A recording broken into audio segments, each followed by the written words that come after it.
Lecture de la Bible. Lecture choisie, lecture associée et leur vue d'ensemble tirée de la Bible Vie Nouvelle dans sa version second 21. Nous continuons à porter les regards sur le sanctuaire, ce lieu choisi par Dieu, désiré par Dieu pour habiter au milieu de son peuple. Nous verrons aujourd'hui dans le cadre des vêtements 3 fois sacrés, leur sens symbolique et leur part prophétique dans la venue du Messie. Nous lirons pour vous des extraits des livres d'Exode, Jean, Marc et Apocalypse. Exode chapitre 28 fait le décompte des vêtements sacrés que devaient porter Aaron et ses fils dans le service du sanctuaire. Les instructions sont données dans ce chapitre pour leur confection. Et au chapitre 39, on arrive à la réalisation de tous ces vêtements, mais pas que des meubles, des ustensiles, de tout ce qui a été ordonné par Dieu pour le sanctuaire. Exode chapitre 28, verset 4. Voici les vêtements qu'ils feront. Un pectoral, un éphod, une robe, appelée encore robe de l'éphod, une tiare, une écharpe, une tunique brodée. Les tuniques étaient destinées aux fils d'Aaron en tant que simple prêtre et aussi à Aaron qui pouvait le porter en dehors des grandes occasions. Au verset 31 de ce même chapitre, il nous est précisé: tu feras la robe de l'éphod entièrement en étoffe bleue, naturellement, toujours en lin. Au milieu, il y aura une ouverture pour la tête, et cette ouverture aura tout autour un ourlet tissé comme l'encolure d'un habit en cuir, afin que la robe ne se déchire pas. Au verset 2 à 9 du chapitre 39, nous continuons.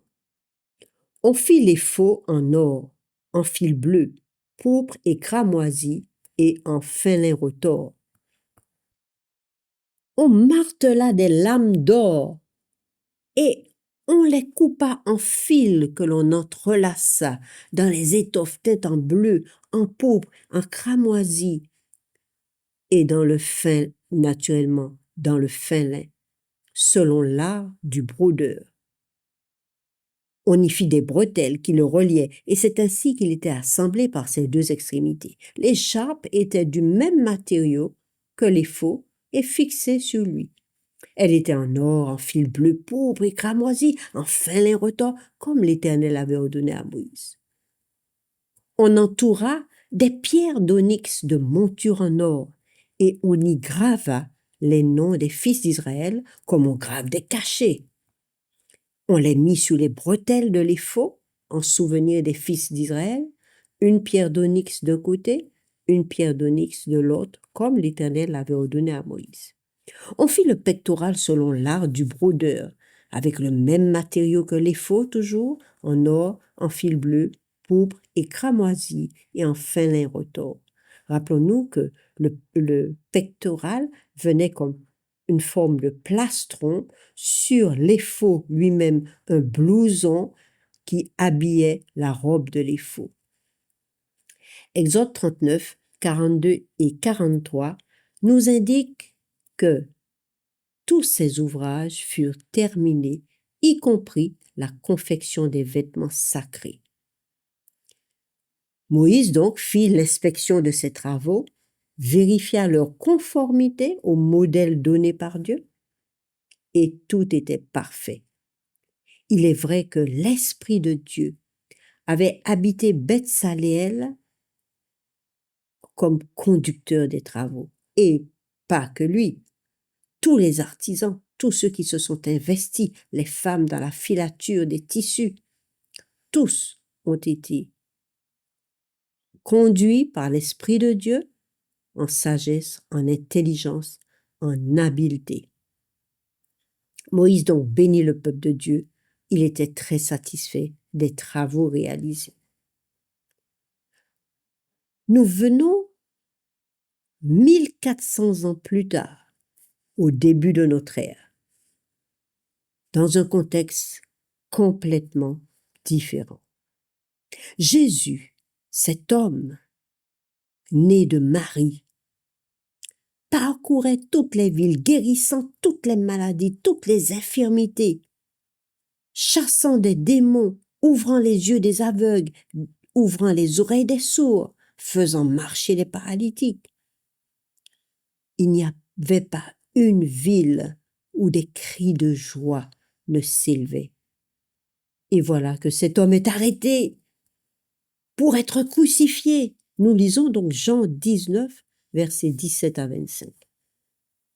Jésus, portant sa croix, sortit de la ville pour aller vers l'endroit appelé le crâne, cette colline rocheuse en forme de crâne, effectivement, qui se dit en hébreu Golgotha. C'est là qu'ils le crucifièrent et avec lui 2 autres, un de chaque côté et Jésus au milieu.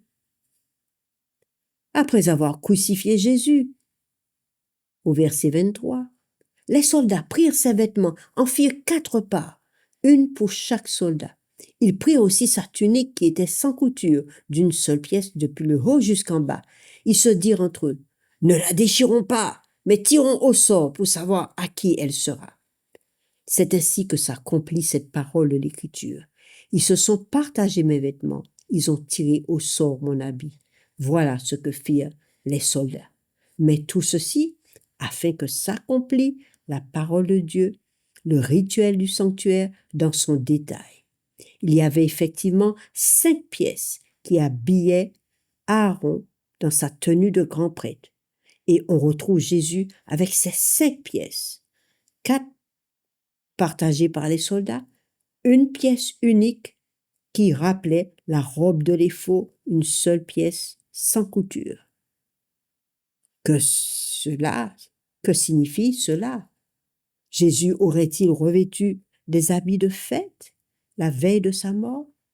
Très probablement, car aussitôt après sa mort et sa résurrection, il devait revêtir des habits de grand prêtre qui traverse les cieux, un grand souverain sacrificateur qui devait faire la purification des péchés auprès de son Père. Marc chapitre 15, versets 42 à 47. Le soir venu, comme c'était le jour de la préparation, c'est-à-dire la veille du sabbat, Joseph d'Arimathée arriva. C'était un membre éminent du conseil qui attendait lui aussi le royaume de Dieu. Il osa se rendre vers Pilate pour demander le corps de Jésus. Pilate s'étonna qu'il soit déjà mort et il fit venir l'officier et lui demanda si Jésus était mort depuis longtemps. Une fois renseigné par l'officier, il fit remettre le corps à Joseph. Joseph acheta un drap de lin, descendit Jésus de la croix, l'enveloppa dans le drap de lin, le déposa dans un tombeau taillé, tout neuf, un tombeau de riche, dans la roche. Puis il roula une pierre à l'entrée du tombeau. Marie de Magdala et Marie, mère de Jose, regardaient où l'on déposait Jésus. Jean chapitre 19, versets 31 à 37. C'était la préparation de la Pâque et ce sabbat allait être un jour solennel. Craignant que les corps ne restent en croix pendant le sabbat, les Juifs demandèrent à Pilate qu'on brise les jambes aux crucifiés et qu'on enlève les corps. Les soldats vinrent donc briser les jambes du premier, puis du second des condamnés qui étaient l'un à la droite du Christ et l'autre à sa gauche et qui avaient été crucifiés avec Jésus. Quand ils s'approchèrent de Jésus, ils virent qu'il était déjà mort et ils ne lui brisèrent pas les jambes. Mais un des soldats lui transperça le côté avec une lance et aussitôt il en sortit du sang et de l'eau. Celui qui a vu ces choses en rend témoignage et son témoignage est vrai. Il sait qu'il dit la vérité afin que vous croyiez aussi. En effet, cela est arrivé afin que ce passage de l'Écriture soit accompli. Aucun de ces os ne sera brisé.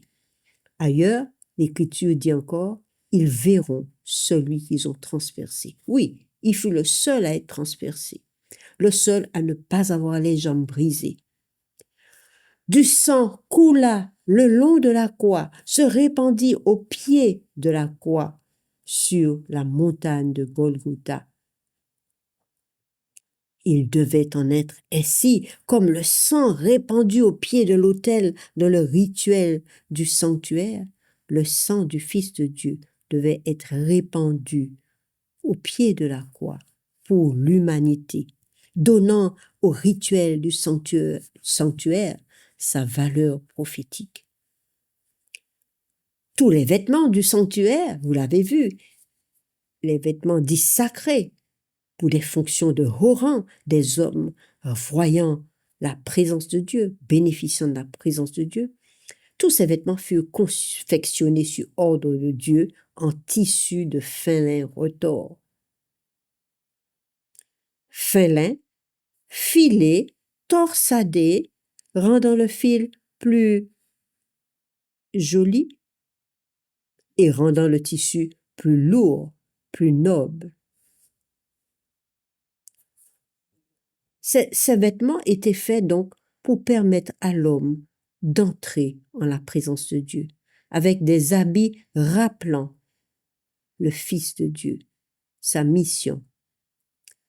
L'aide de ces symboles, des couleurs, des formes, des matériaux rappelait à Dieu que grâce à Jésus, tout homme peut venir à lui. On voyait donc au travers de ce rituel la valeur du sacrifice de Jésus, la valeur de son enseignement et le plan magnifique de racheter l'homme. Ainsi, Christ était annoncé. Christ mort et ressuscité. Christ glorifié dans les moindres détails du rituel du sanctuaire. Le tissu de lin occupe une part, un rôle prophétique et symbolique intéressant, puisque c'est un drap de lin qui a enveloppé le corps sans vie du Fils de Dieu. Aux yeux d'un homme, Joseph d'Arimathée, qui avait vu en lui le sauveur du monde, il fallait redonner à cet homme sa place, l'enveloppant d'un drap de noblesse dans l'attente, après le sabbat, d'embaumer son corps meurtri. Il fut enveloppé dans le drap de lin, déposé au tombeau, se reposant le jour du sabbat, selon la loi.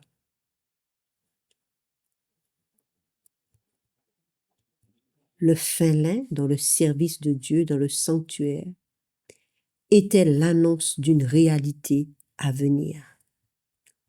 Dans Apocalypse chapitre 19, versets 5 à 8, nous lisons: Une voix sortit du trône et dit: Louez notre Dieu, vous tous ses serviteurs, vous qui le craignez, petits et grands.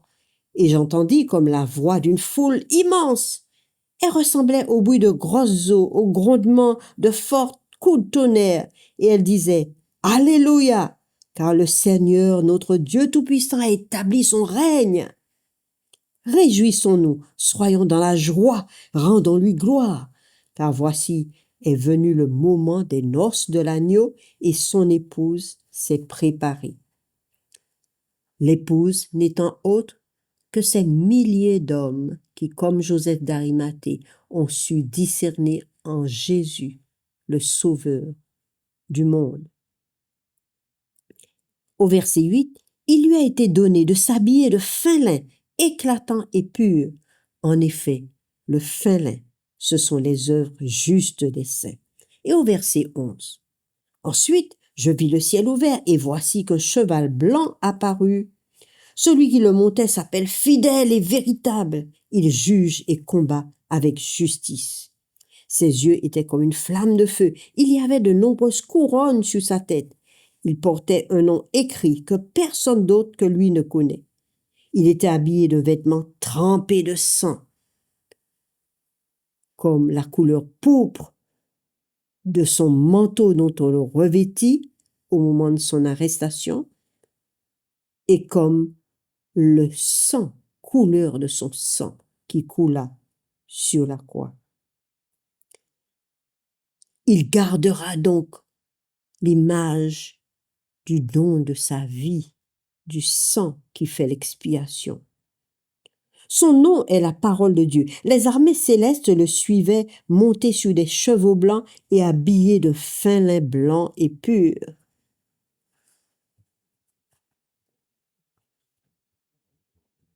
Michée l'exprime autrement. Dans son livre, au chapitre 6, le verset 8, il dit ceci. « On t'a fait connaître, ô homme, ce qui est bien. Et ce que l'Éternel demande de toi, c'est que tu aimes ton Dieu, c'est que tu mettes en pratique le droit, que tu aimes la bonté et que tu marches humblement avec ton Dieu. » Michée peut encore nous dire « Revêtez une robe de fin lin, qui est la justice même de Dieu. » Je t'invite à liker si tu as apprécié cette lecture et à la partager. Et n'oublie pas de t'abonner car l'aventure au désert n'est pas terminée. Alors, ta robe, cette robe de fin lin tissée d'or et des couleurs du sang de Christ,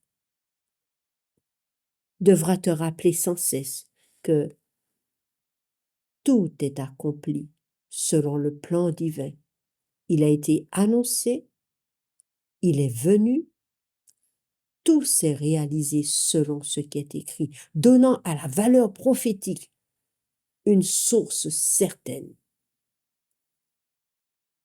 Soyons comme Joseph d'Arimathée.